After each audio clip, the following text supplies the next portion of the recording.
Assalamualaikum warahmatullahi wabarakatuh. Alhamdulillahi rabbil alamin. Wabihi nasta'in. Wassalatu wassalamu ala rasulina al-amin. Wa ala alihi wa ashabihi ajma'in. Amma ba'du. Alhamdulillah, dalam meneruskan siri pembongkaran keajaiban atau rahsia-rahsia ajaib di dalam Al-Quranul Karim, maka pada siri pertama dan kedua dulu, kita telah menerangkan, membahaskan dan menguraikan tentang keajaiban dua binatang, iaitu Al-Ankabut, laba-laba, dan nyamuk yang sangat ajaib dan luar biasa yang Allah paparkan dalam Al-Quran Karim. Maka pada siri ketiga ini, mari sama-sama kita teliti dan perhatikan dengan hati yang terbuka, ikhlas untuk menikmati hidangan Allah Subhanahu Wa Taala dalam Al-Quran Al-Karim ini, iaitu tentang semut pula. Masih binatang kecil lagi. Ada persoalan besar, walaupun banyak persoalan tentang semut ni. Persoalan besarnya ialah kenapa Allah sebut badan semut ni pecah. Pecah. Yang ni ada cerita di dalam surah An-Naml tentang kisah Nabi Sulaiman AS bersama semut. Qalat namlatun ya ayuhan namlu udkhulu masakinakum la yahtimannakum Sulaiman wa junuduh. Ayat 18 surah An-Naml. Allah Ta'ala ceritakan hatta atau iza atau ala wadin namli. Apabila angkatan tentera Sulaiman berangkat dan sampai di suatu kawasan rendah yang dipanggil Wadi Namli, daerah semut, lalu Nabi Sulaiman mendengar semut berkata-kata. Qalat namlatun. Berkatalah semut. Ya ayuhan namlu. Hai para semut sekalian. Udkhulu, masuklah kamu semua masakinakum, ke dalam sarang-sarang kamu.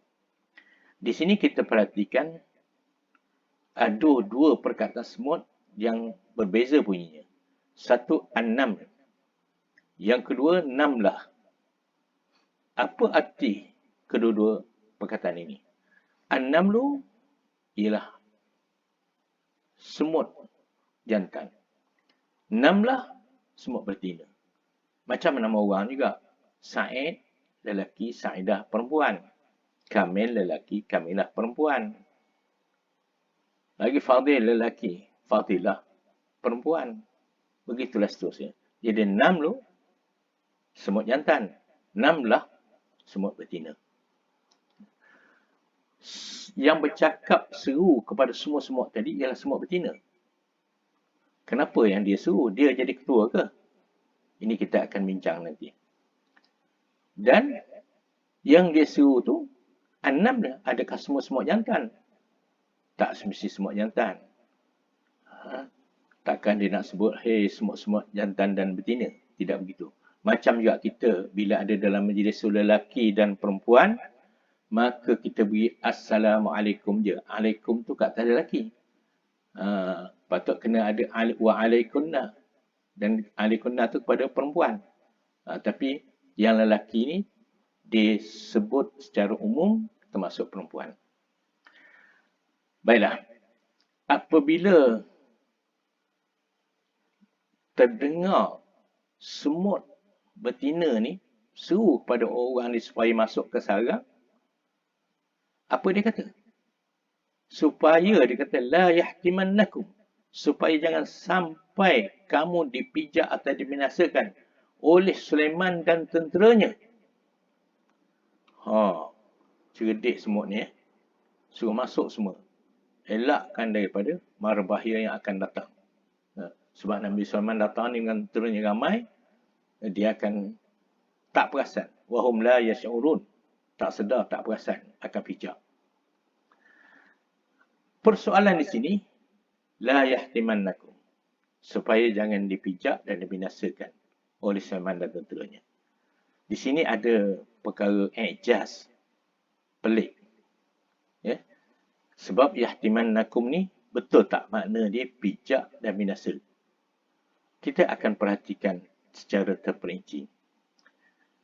Lalu dalam ayat ke-19, Allah rakamkan tentang apakah reaksi Nabi Sulaiman mendengar semut berkata-kata. Fatabassama dhahikan min qawliha. Lalu Nabi Sulaiman tersenyum dengar kata-kata semut tu. Subhanallah. Kita kalau dapat dengar semut bercakap, tentu sama macam tu. Senyum. Ya? Tapi bukan sebarang senyum. Senyum ini, Nabi Sulaiman bersyukur. Lalu dia kata, وَقَالَ رَبِّ أَوْزِعْنِي أَنْ أَشْكُرَ نِعْمَتَكَ الَّتِي أَنْعَمْتَ عَلَيَّ وَعَلَى وَالِدَيَّ dan seterusnya. Apa maksudnya? Nabi Sulaiman berdoa, wahai Tuhanku, kurniakanlah kepadaku supaya tetap bersyukur. Dapat nikmat mendengar semua tu, minta Allah Ta'ala tetapkan kita ni sentiasa bersyukur. Syukur akan nikmat Allah. Persoalan yang saya sebut kata perkataan la yahtimannakum.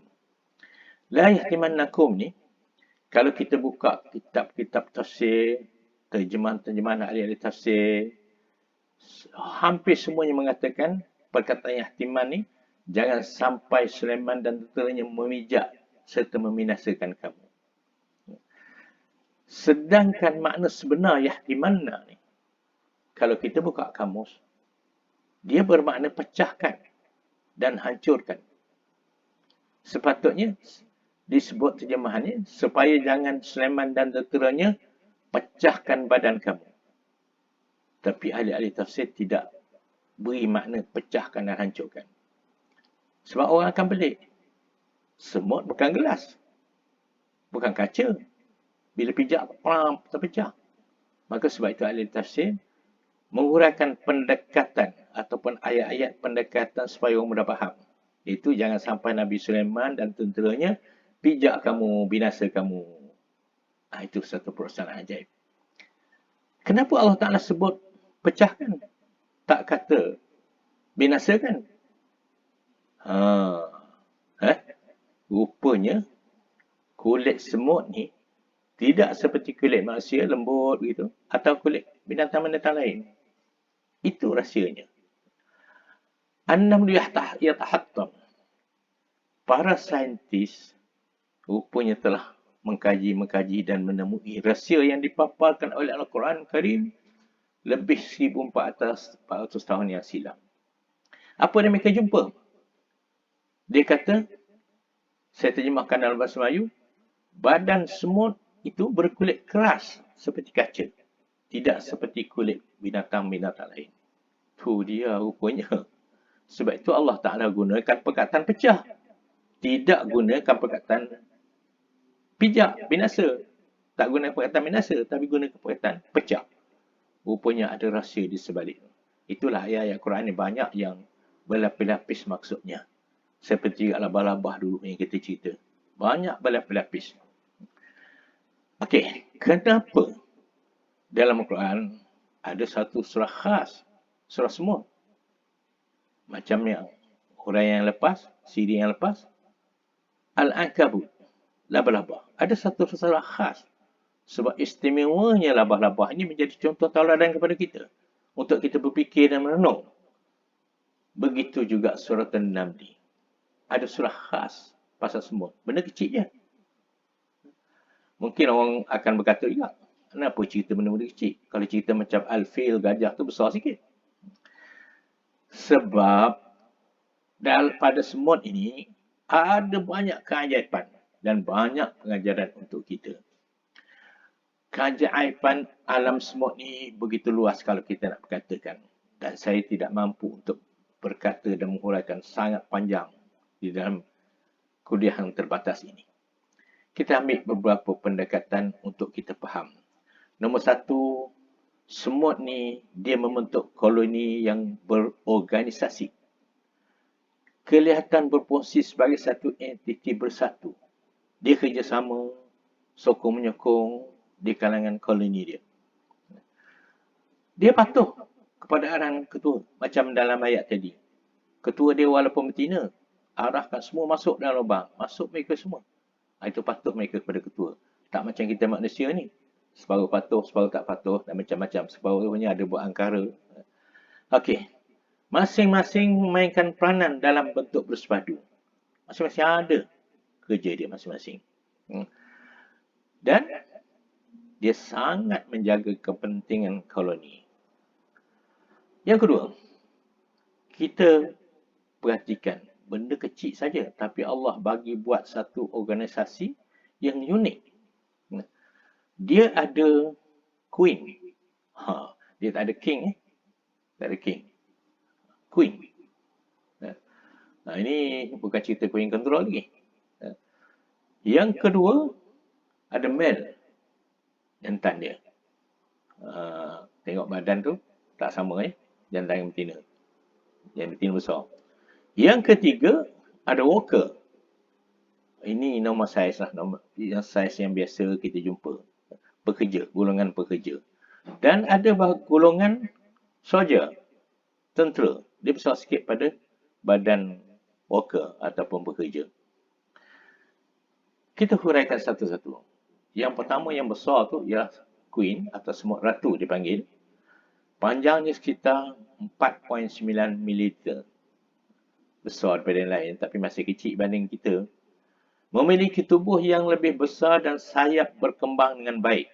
Tengok sayap dia tu. Besar. Dalam satu koloni biasanya terdapat lebih dari seekor ratu. Maknanya dia ada batalion di sini gila agaknya. Pada setiap 100 hingga 200 ekor semut pekerja, biasanya terdapat seekor semut ratu. Yang kedua, semut jantan. Dia memang lebih kecil daripada semut ratu tadi. Kita dah tengok perbandingan dua gambar tadi. Dia memiliki antena dan sayap lebih kecil daripada yang ratu tadi atau queen tadi. Dan dia berwarna kehitam-hitaman dengan mata yang berkembang sempurna. Jumlahnya banyak, tapi masa hidupnya singkat. Kalau kita tengok binatang laba-laba, jantan dia pun singkat. Nyamuk pun jantan dia singkat. Antara 10 hingga 20 hari saja. Sedangkan betina dia boleh sampai 100 hari. Rupanya semut pun begitu juga. Jantan dia lebih singkat daripada betina. Ia hanya berkahwin dengan ratu pada satu-satu saat tertentu saja dalam setahun. Allahu Akbar. Macam mana kahwin setahun sekali je. Biasanya mati setelah berkahwin. Macam laba-laba juga. Pas kahwin mati. Suami dia. Allahu Akbar. Yang ketiganya, semut pekerja dan semut prajurit. Kedua golongan ini lahir sebenarnya daripada mana? Daripada ratu juga lah. Anak-anak ratu lah. Jadi tentera, jadi pekerja. Kelahiran generasi pertama akan menjadi golongan pekerja. Dia kecil. Dan kelahiran generasi berikutnya, baru tubuh dia besar sikit. Yang ni jadi tentera. Sebab dia besar, dia boleh jadi tentera lah. Yang kita lihat semut pekerja tadi, panjangnya hanya sekitar 3.6 hingga 4.1 ml. Dan dia tidak memiliki sayap. Dogol kalau kita tengok. Kita tengok jalan, tengok semut. Bukan tengok dogol. Ini semut pekerja ni, tak ada sayap. Antena dia warna coklat. Kaki berwarna coklat. Perut bahagian depan mengecil dengan satu atau dua bonjolan gitu. Dan badan yang mempunyai ruas-ruas memanjang dan pendek-pendek. Itu pengenalan semut pekerja. Kalau pengenalan semut prajurit pula, dia memiliki kepala yang agak lebih besar berbanding pekerja tadi. Badan yang besar yang terdiri daripada bahan kitin yang kukuh. Memiliki rahang yang kuat. Nak jadi tentera, dia guna kepala lah. Rahang dia, gigi dia. Tugasnya mempertahankan dan melindungi sarang. Membantu pekerja bertubuh kecil tadi angkut barang makanan. Jadi dia juga bukan selain daripada jadi tentera pertahankan negara dia, dia juga membantu golongan pekerja. Macam kita hari ni lah, tentera kita juga membantu mangsa-mangsa banjir dan sebagainya. Kalau sekarang ni COVID, tentera banyak bantu. Alhamdulillah. Perkara ketiga pula, pendedahan tentang semut ni. Semut ni banyak jenis rupanya. Ada kajian mendapati dia lebih daripada 12,500 spesies. Cuba kita bayangkan. Semut ni benda kecil je. Tapi Allah Ta'ala boleh buat lebih dari 12,000 jenis. Kalau kita lah buat benda kecil sebesar semut ni, rasanya 10 atau 100 spesies kita buat, dah banyak yang sama lah. Tak boleh nak buat sampai 12,000 lebih jenis lain-lain dengan benda yang sangat kecil macam tu. Tu belum kita cerita organ-organnya. Tengok tubuh pun dah kecil. Macam mana organ-organ dia berfungsi. Hati dia, mata dia, sebagainya. Perut dia, sebagainya. Tadi saya ceritakan jenis-jenis semut banyak. Kita cuba dedahkan sebahagian 2-3 jenis saja. Antaranya semut bulldog. Dia betul-betul besar.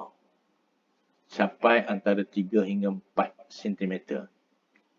Dia paling bahaya. Ini saya dedahkan semut yang bahaya. Ganas dan agresif. Dia memiliki rahang yang panjang, lurus. Kuat menyerang siapa saja yang ganggu sarangnya. Pernah tak kita jumpa semut macam ni?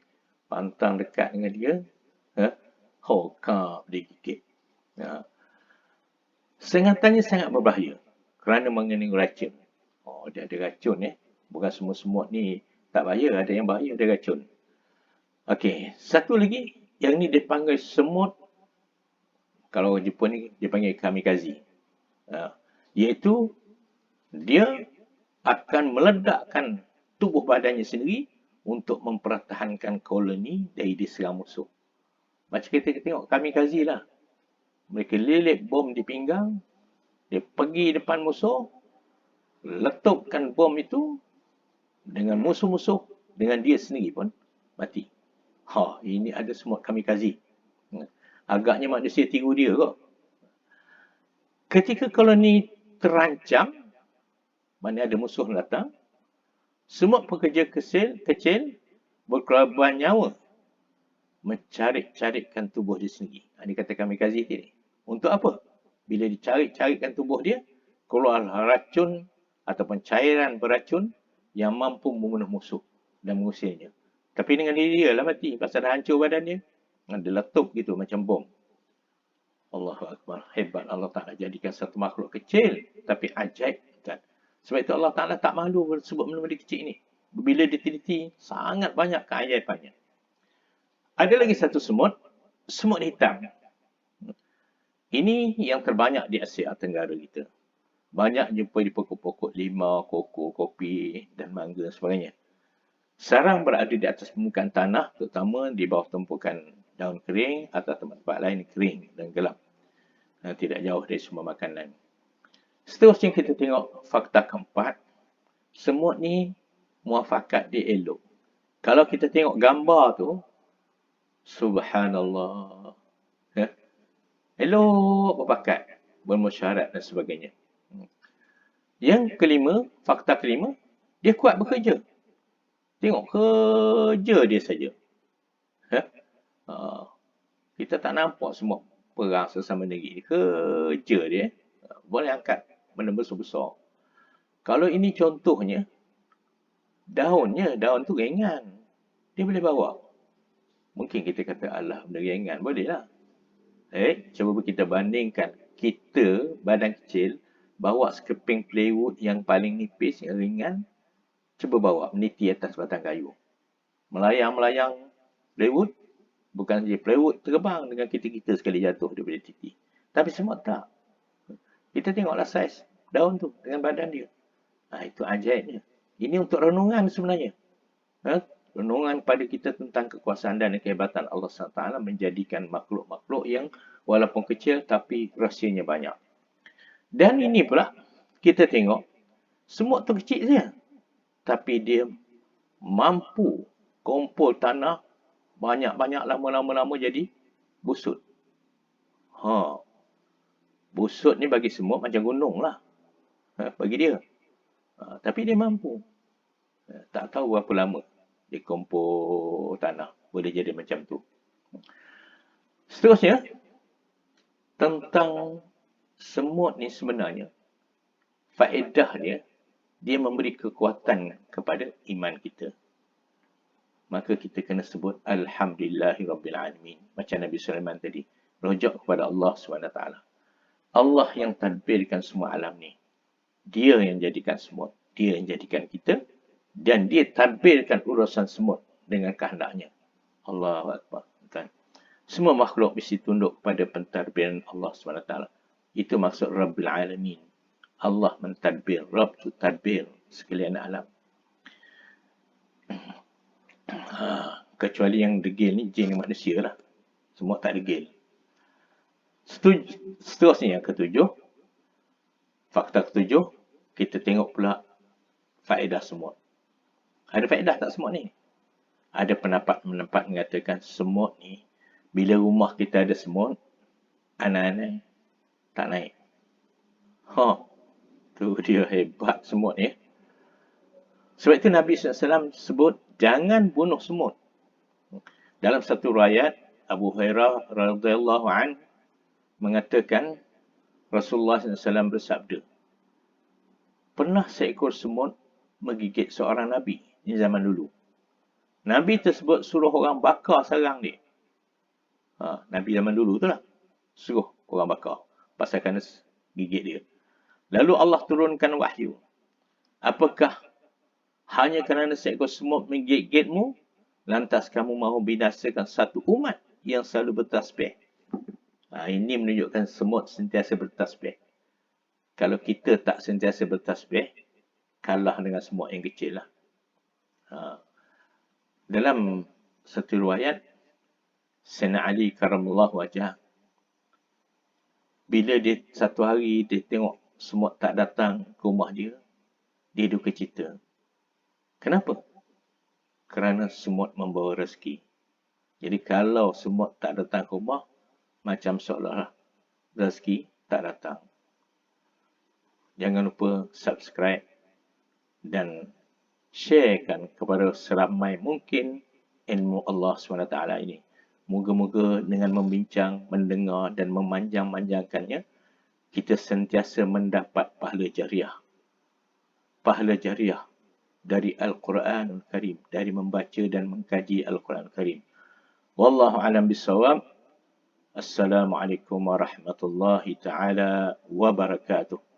Subhanakallahumma bihamdika asyhadu an la ilaha illa anta astaghfiruka wa atubu ilaik.